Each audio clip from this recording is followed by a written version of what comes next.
temanya adalah tujuan Tuhan agar hidup kita terpelihara. Saya mengajak kita bersama untuk membaca firman Allah dalam Kejadian 45 ayat 5 sampai dengan ayat yang ke-8. Tetapi sekarang janganlah bersusah hati dan janganlah menyesali diri karena kamu menjual aku ke sini. Sebab untuk memelihara kehidupanlah Allah menyuruh aku mendahului kamu. Ayat yang ke-6. Karena telah 2 tahun ada kelaparan dalam negeri ini dan selama 5 tahun lagi orang tidak akan membajak atau menuai. Ayat yang ke-7. Maka Allah telah menyuruh aku mendahului kamu untuk menjamin kelanjutan keturunanmu di bumi ini dan untuk memelihara hidupmu sehingga sebagian besar daripadamu tertolong. Ayatnya yang ke-8. Jadi bukanlah kamu yang menyuruh aku ke sini, tetapi Allah. Dialah yang telah menempatkan aku sebagai bapa bagi Firaun dan tuan atas seluruh istananya dan sebagai kuasa atas seluruh tanah Mesir. Katakan amin. Sebagian anak-anak Tuhan tahu cerita bagaimana Yusuf melewati segala pergumulan yang dihadapi sebelum sampai kepada destination yang Tuhan mau dalam kehidupannya, yaitu seorang penguasa nomor 1 selain daripada Firaun untuk memelihara kehidupan sebuah bangsa, bahkan juga keluarganya. Dan kita tahu Bapak, Ibu, Saudaraku yang dikasihi Allah, bahwa terjadi krisis yang terjadi di seluruh dunia pada masa itu, terutama yang ada di Mesir, di Kanaan, di seluruh kawasan-kawasan di mana 7 tahun terjadi kekeringan yang sangat-sangat tragis. Jikalau kemarau sampai 7 tahun Bapak Ibu bukanlah hal yang mudah. Sedangkan pada zaman Elia 3,5 tahun pun terjadi kekeringan di mana-mana dan orang banyak mati kebuluran. Dan jikalau dalam zaman dahulu itu juga disebut boleh krisis ekonomi, resesi ekonomi, bahkan depresi ekonomi. Kita melihat bagaimana dalam situasi apapun, ternyata di dalam Alkitab cukup jelas bahwa Yusuf bersama papa mamanya dan saudara-saudaranya dan keturunannya itu terpelihara. Tadi kita sudah baca firman Tuhan dari ayat yang ke-5 sampai ayat yang ke-8. Di mana Bapak Ibu, Yusuf itu dipakai oleh Allah untuk memelihara kehidupan umat pilihan Allah. Untuk menjamin kelanjutan keturunan di bumi. Allah yang menyuruh Yusuf ke Mesir. Allah yang menempatkan Yusuf pergi ke Mesir. Tetapi kita tahu sebelum sampai saudara dalam situasi tingkat yang tertinggi, di mana destination yang diharapkan oleh Tuhan kepada Yusuf, ia harus melewati banyak perkara untuk mencapai itu. Demikian pun kita hari ini, bagaimana supaya di masa hadapan kita tetap terpelihara dan terjagai dari segala kesulitan yang sedang melanda dunia hari-hari ini. Untuk itu Bapak Ibu, bagaimana kita anak-anak Allah terpelihara? Bagaimana kita anak-anak Tuhan supaya tetap terjagai dalam segala keadaan ini? Jikalau kita tetap melekat dengan Tuhan, jikalau kita tetap berpaut kepada Allah, jikalau kita tetap tinggal dalam firman Tuhan, Tuhan akan memelihara kita. Bukan hanya hari ini, tetapi besok, minggu depan, bulan depan, tahun depan, apapun, Tuhan akan dan tetap memelihara orang yang berharap dan bergantung kepadanya. Haleluya. Amin. Bukankah Yusuf saudara-saudara untuk mencapai sesuatu yang dirancang Tuhan melewati situasi sulit? Bukankah Yusuf menghadapi cabaran-cabaran yang begitu besar untuk mencapai keadaan itu? Tetapi jaminan pemeliharaan Tuhan akan tetap ada bagi orang yang mengandalkan Tuhan. Haleluya. Jikalau Bapak Ibu Saudara sedang mengalami kesulitan hari ini, jikalau Bapak Ibu Saudara hari ini sedang mengalami tekanan hidup, jikalau saudara sedang mengalami situasi yang membuat saudara bingung, saya mau katakan, jikalau kau tetap percaya kepada Tuhan, kesulitan yang kau hadapi itu sedang membawa engkau sampai ke tahap destination yang Tuhan mau agar hidup kita terpelihara. Yang setuju katakan amin.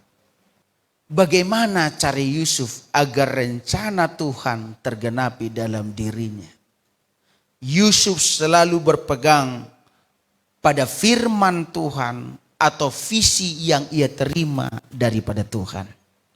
Jikalau hidup saudara tetap akan terpelihara, jikalau saudara mau mengalami jaminan agar hidup saudara dalam keadaan apapun yang sedang terjadi, kita harus berpegang kepada firman Tuhan.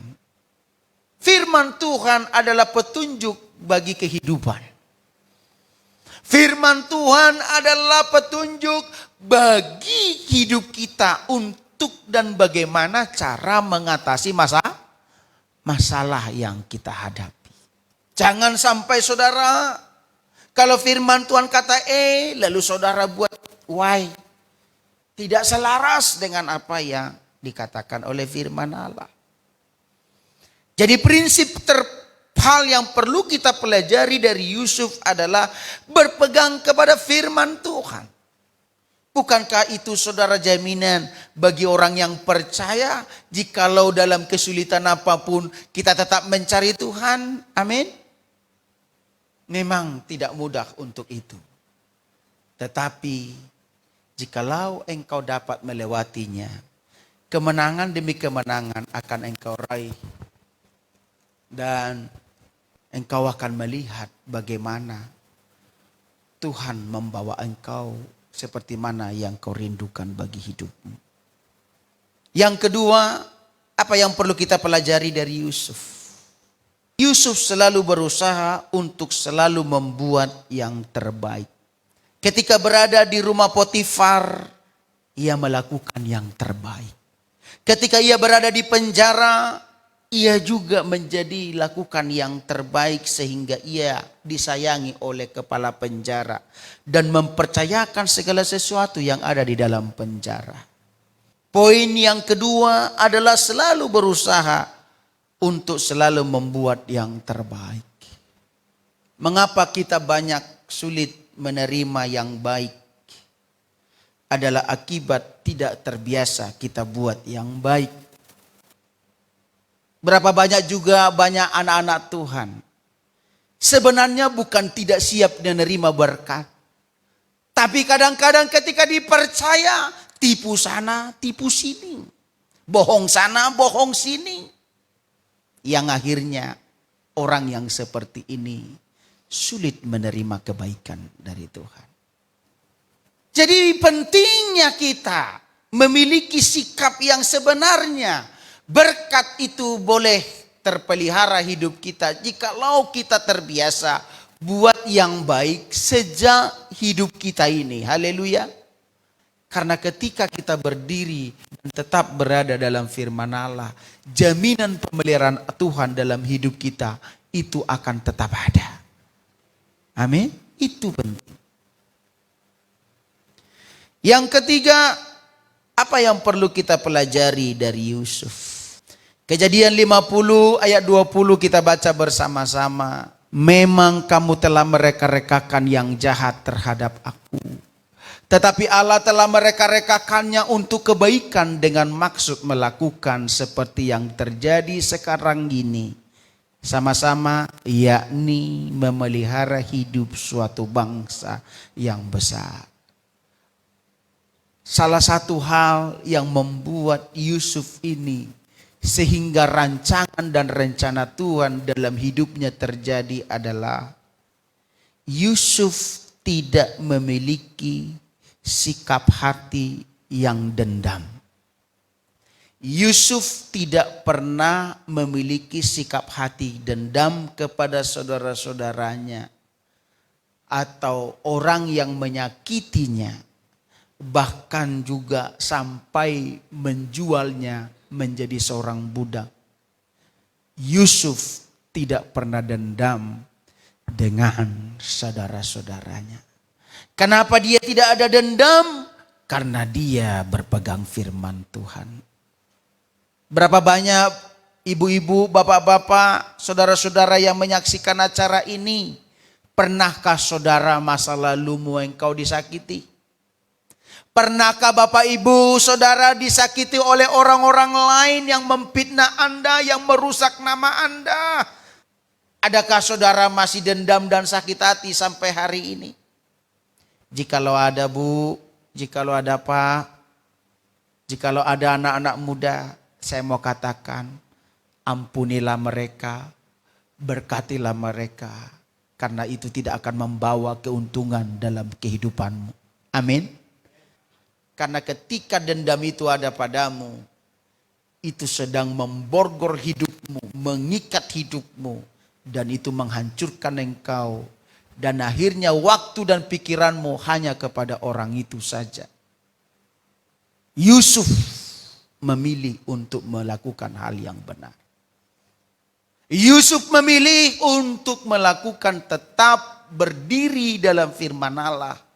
Ia tidak memikirkan hal-hal di masa lalunya sehingga rancangan Tuhan jadi terhambat. Saudara-saudaraku yang dikasihi Tuhan yang bekerja di office, di pejabat, jangan pernah ada dendam dengan kawan sekerjamu. Amin. Amin. Gara-gara dendam kau bikin paku di tempat duduknya. Ketika dia duduk tembus dia punya. Orang yang benci saudaranya sama dengan seorang pembunuh. Maka jangan ada dendam. Jangan ada sakit hati. Yusuf memiliki sikap hati yang benar. Dia tetap fokus kepada rencana Tuhan dalam hidupnya. Sama seperti kita sekarang ini, fokuslah, lakukanlah apa yang boleh saudara lakukan. Kerjakan apa yang saudara mau kerjakan sekarang ini. Jangan hanya fokus memikirkan orang yang menyakiti hatimu.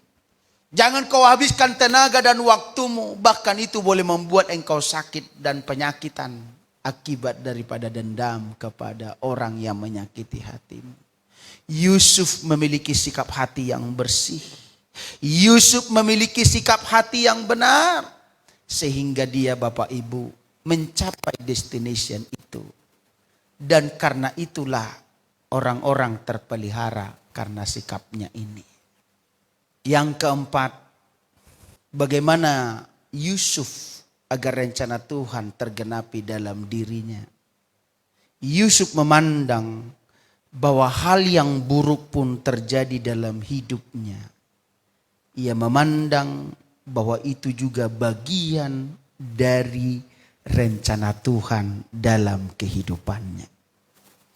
Ini seringkali juga jemaat-jemaat, anak-anak Tuhan tidak mengerti tentang perkara ini. Saya coba kembali explain. Yusuf memandang bahwa hal yang buruk pun yang dialami adalah bagian dari rencana Tuhan. Saya ambil contoh tadi. Ketika saudara disakiti, ketika saudara difitnah, ketika saudara diperlakukan tidak adil, ketika saudara dibuat tidak sesuai dengan apa yang ada, memang kita merasa sakit, memang kita merasa terluka, memang kita merasa bahwa tidak ada keadilan yang kita terima. Mempercayai bahwa segala yang buruk pun terjadi pada kita untuk melatih kita apakah kita tetap memilih untuk berdiri di atas firman Tuhan. Amin. Sama seperti Bapak Ibu ketika saudara disakiti. Adakah saudara harus membalas? Saudara harus memilih mengampuni dan memberkatinya. Haleluya. Haleluya. Supaya hatimu dilatih menjadi hati yang mengampuni orang lain. Maka yang buruk-buruk pun terjadi supaya saudara dilatih. Jangan-jangan yang buruk yang datang kepadamu, orang mereka-rekakan yang jahat kepadamu, tetapi itu membawa kebaikan dalam kehidupan kita. Haleluya. Haleluya. Sama seperti Kejadian 52 ayat 20 tadi.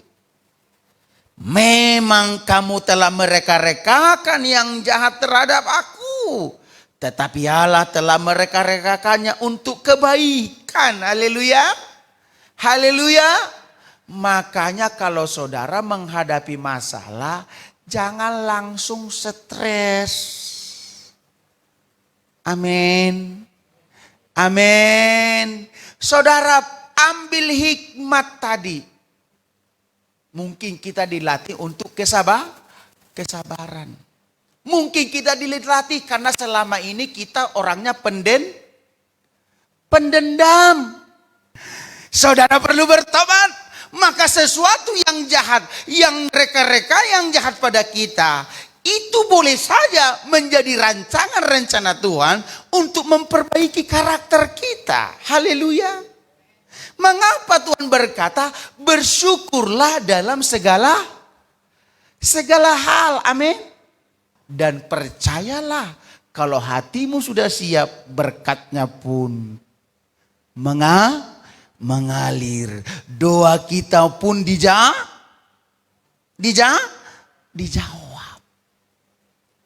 Maka jangan pernah berpikir yang buruk yang ada padamu hari ini. Jangan selalu kau berkata itu yang jahat. Tapi boleh saja menjadi cara Tuhan untuk membentuk karakter kita. Agar kita memiliki karakter ilahi. Di mana kita tidak mudah membenci orang. Tidak mudah untuk berkata dendam dengan orang. Supaya apa yang ada di hati kita dapat kita lepaskan. Maka itu sebabnya Roma 8 ayat 28 berkata. Tuhan turut bekerja dalam segala sesuatu untuk mendatangkan kebaikan bagi setiap orang yang mengasihi Allah. Kita tahu sekarang bahwa Allah turut bekerja. Ya. Itu sebabnya Bapak Ibu, jikalau yang buruk yang sedang Anda alami hari ini, coba kau lihat apa yang baik di situ. Coba kau lihat apakah engkau tetap berprinsip dan berpedoman pada firman Allah. Kami selalu memandang masalah itu menjadi dorongan kita untuk kita introspeksi diri. Bahkan juga saudara, cabaran-cabaran yang datang itu menjadi cara kita melihat apa yang perlu kita benahi. Walaupun tidak benar, itu cara kita supaya kita tetap berkata, ya Tuhan, aku tetap mengasihimu. Ya, jadi jangan dikit-dikit lari dari masalah. Jangan dikit-dikit saudara berkata, Tuhan aku tidak mampu. Jangan dikit-dikit berkata, ya Tuhan gimana menyalahkan orang lain dan sebagainya. Coba ambil saudara pengertian yang ada. Coba ambil hikmat dari semua itu. Jikalau engkau menemukan itu, engkau menjadi orang-orang yang siap untuk diberkati Tuhan. Engkau menjadi orang-orang sama seperti Yusuf. Dia dipakai untuk memelihara kehidupannya, memelihara keluarganya, memelihara bangsanya, karena Tuhan telah mempersiapkan dia untuk menggenapi rencana Tuhan dalam hidupnya. Bukankah Tuhan punya rencana yang besar dalam hidup kita masing-masing? Amin. Bukankah Tuhan telah memilih kita? Haleluya. Jikalau Tuhan memilih kita, bukankah Tuhan akan tetap pelihara hidup kita? Amin. Bukankah saudara harus percaya bahwa Allah kita ini akan tetap dipelihara Tuhan karena kita anaknya? Maka jangan ada sungut-sungut, jangan ada dendam, jangan ada ketidakpuasan. Apapun yang buruk datang padamu, berkatalah, Allah turut bekerja dalam segala sesuatu untuk mendatangkan kebaikan bagi mereka yang mengasihinya. Amin. Kita katakan dengan Tuhan, ya Tuhan, walaupun keadaanku tidak baik hari ini, aku percaya itu juga Tuhan sedang merancang hidupku untuk menangkap sesuatu, untuk melihat sesuatu, agar hatiku tetap benar, pikiranku tetap benar, sikap dan tindakanku benar. Bila hati terasa berat, seorangku mengerti bebanku, ku tanya Yesus, apa yang harus ku buat?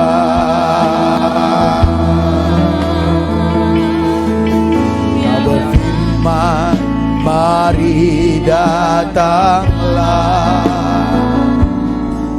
Dia selalu pedulikan aku, ku datang Yesus. Dia pikul segala bebanku, dia wujud di altarnya. Ku bawa hidupku, ku terima anugerahnya. Dia ampuniku dan bebaskanku. Dia ubah hidupku, barui hatiku. Sesuatu terjadi saat datang di altarnya. Benar ya Tuhan, sujud di altarnya, sujud di altarnya. Ku bawa hidupku, terima anugerahnya, dan ampuniku dan bebaskanku. Dia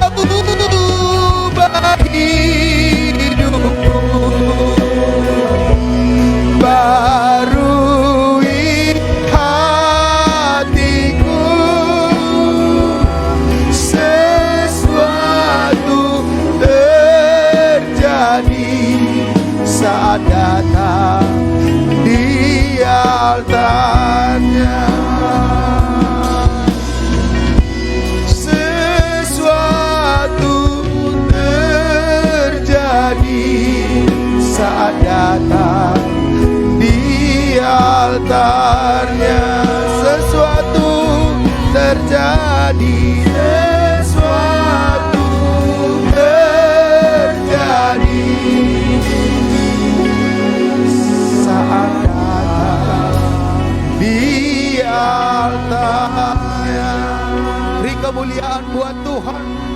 Haleluya. Haleluya. Roh Kudus, aku berdoa semua kami bersama-sama menyaksikan acara ini.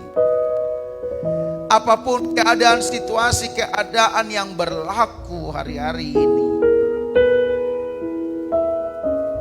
ketika Yusuf dan keluarganya, papa mamanya, dalam keadaan kekeringan, Tuhan sudah memikirkan untuk mereka dipelihara, sehingga mereka, Tuhan Yesus, hampir 2 tahun kekeringan itu terjadi.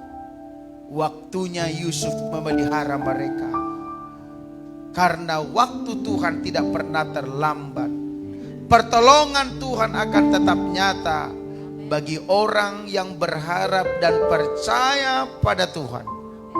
Hari ini Bapak Ibu, diberkatilah engkau. Hari ini Bapak Ibu, dikuatkanlah engkau. Hari ini Bapak Ibu, janganlah engkau khawatir. Janganlah engkau dikuasai oleh kekhawatiran. Janganlah engkau dikuasai ketakutan, karena ketakutan mengandung hukuman. Tetapi orang yang percaya kepada Allah, ia akan tetap berdiri teguh, dan nama Tuhan dipermuliakan dalam hidupnya, karena dia adalah orang-orang yang tetap percaya pemeliharaan Allah akan sempurna padanya. Hari ini semua kita yang menyaksikan, apapun pergumulan saudara, apapun situasi saudara, Tuhan tahu, dan Tuhan pasti menolong tepat waktu. Jikalau hari ini engkau belum melihatnya, percayalah Allah turut bekerja dalam segala sesuatu untuk mendatangkan kebaikan bagi setiap orang yang mengasihi Tuhan. Diberkatilah hidupmu, dan apa yang kau buat dibuat berhasil karena engkau mengandalkannya. Sama-sama kita yang diberkati Tuhan berkata, amin. Beri tepuk tangan buat Tuhan Yesus.